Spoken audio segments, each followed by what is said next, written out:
Friday night in New Orleans. These dudes need a win, right? Are they going to get one? Steph Curry back in the starting lineup. And let's keep it real. Does Aisha taper Steph? Because that taper, I know the line's straight, but the taper, I know y'all going on my hair. Watch the hoop and the harm. Tell me, does this look like a guy taking it serious out there? I'm just saying, it's not like we need this. It's like clown session, and that's how they would play. Drew Holiday to the rack, JaVale McGee getting the start. Now the spin treatment, 2 hands at the rim. The flat-footed Warriors all first half, and it showed. Drew Holiday got busy, as well as the others for the Pelicans, as they were due for a big game, and they got it on their home court.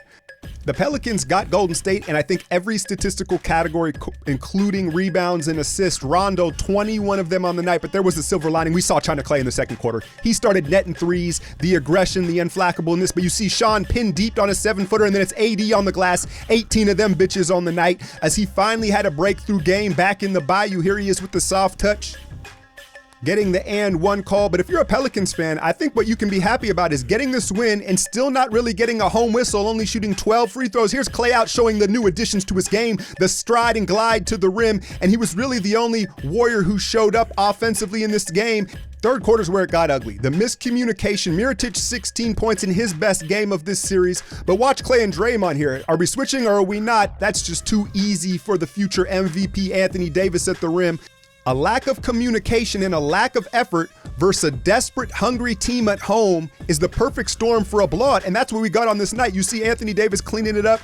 Not often you see Golden State get out-assisted thanks to Rondo's 21, the ball movement, the confidence, and then everything was just falling. There's the pick-and-roll game, and this is just how they've drawn it up. So I expect schematic changes coming from the Golden State in Game 4. It was Solomon Hill early on with 3 threes, but to close it out, it was the former Warrior, Jan Clark. Got busy the 3 game, and we've seen this before, developing the floater. As New Orleans protecting home court, what do they say? A series isn't a series till you win on the road. And then Anthony Davis with one final explanation point, brought down when you come to my town. 33-18 as the Pels get their first one of the series. And the chef's like, all right, bet. Hey, y'all need to go get that boom. Called it, man.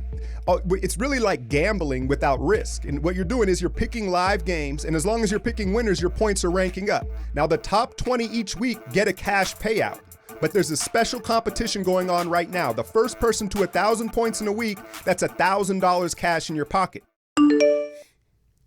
So this was the one we were waiting for, right? You know, not the one we wanted, the one we were waiting for. We knew this was probably going to be the most difficult game, Game 3, New Orleans. And the cliche storyline of this game is role players perform better at home. And you saw that. Solomon Hill's 3 threes in the first 8 minutes of the game. Ian Clark got going, right? Mirotic, all their role players, Miller, Moore, they all played better at home, right? They had that going for them. But just like we saw with Houston the other night against Utah, you know, the Golden State didn't come out with the sense of urgency that they needed. And I can continue to kill them and question how and why, but then I check myself and I remember we're a bit spoiled here. This is professional basketball and this is what happens. I picked this series to go 7 games. So am I shocked that they got beat like this? No. You know, the numbers, if you look at the numbers, we were out rebounded by 10. They shot a crazy percentage. We shot terribly. Let's talk a little bit about the details of the game. Steph Curry, this was the game you would have expected in his return, right? He looked bad. He looked slow. And the game looked too fast for him. Now, I think in his return game, one, he's at home, right? But then the adrenaline rush of his return and his excitement gave him more juice and energy and probably made him look better than he should have, right? So I'm not like knocking Steph. This is not a shock. He kind of gets a pass for it, but he hurt us tonight. I know his numbers, you know, he ended up, you know, with 19 points or something like that, but ultimately some of those it was when the game wasn't competitive anymore, right? And they picked on him defensively and just like the rest of the team, he was just a bit slow. He didn't look good. He didn't look sluggish, but I'm not big picture. I'm not concerned. It's going to take him a few games. We knew this. Right? Despite what he looked like in Game 1. Now, the story to me is Steve Kerr. Now, JaVale McGee got to start at center, and I questioned that a little bit just because I think the small lineup was working, and they don't really have bigs. But it was funny because New Orleans, the success that they had was, if you notice, getting Mirotić down pinned on Sean and Clay. And not that he scored a lot, but what it did was it compromised the defense. That's where they opened up our defense and swung the ball to three-point shooters. Anthony Davis's biggest game, right? And the others were shooting, and they were due for this game. But what I thought was interesting during the third quarter, when Steve Kerr had an opportunity to really stop the bleeding and they were pulling away with the game, he didn't. He just sat there with his legs crossed. You saw Iguodala get hit on the neck, right? And he was limping and glancing, and guys were like, stop the game, and Kerr didn't do it, right? He let him play through it. And we've seen this before. We've seen this act from Steve Kerr before. It's really a passive-aggressive move.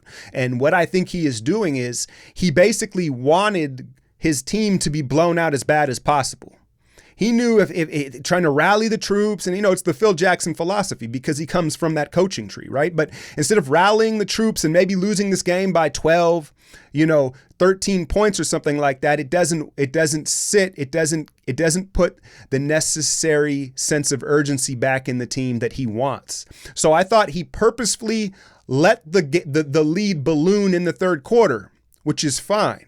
But what I didn't like was then you bring Steph and the starters back in and play them well into the fourth where it was extended garbage time. Now, I know the counter argument to that is, okay, he wanted Steph to find some sort of rhythm, and he did. He had like an and one, hit a couple threes, right? Okay, for his confidence.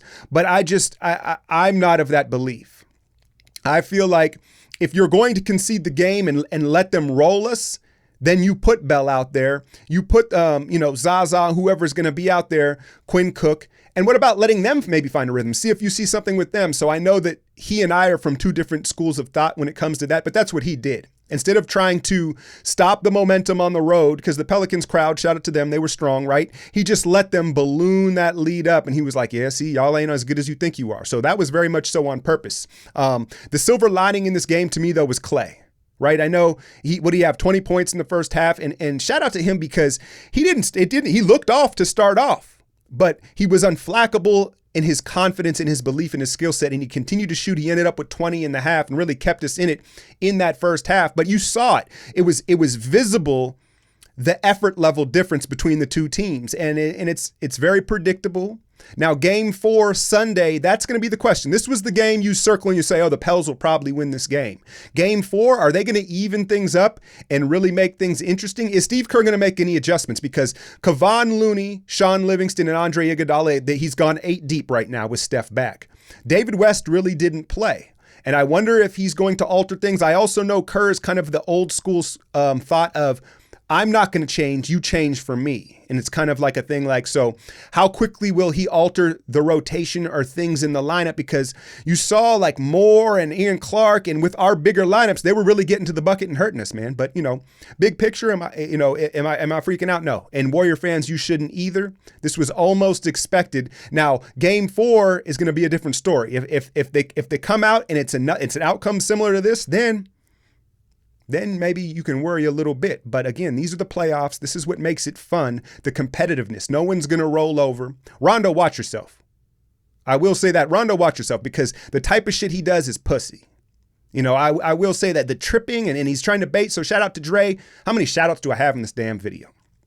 Anyway, Dre did well to contain himself. But Rondo, if you're going to be a man or you're going to try to talk shit, then go chest to chest and get in his face. Don't try to trip a man or do some snake shit like that. I'm not with that stuff. So game 4, I'm very interested and fascinated in what kind of pop and juice Golden State comes out with. As I'm shooting this video, you saw what Houston's done and how they've responded on the road in Utah. I expect Golden State to do the same thing and go up 3-1 Sunday afternoon. Hit that like, share, and subscribe. I'm out, y'all.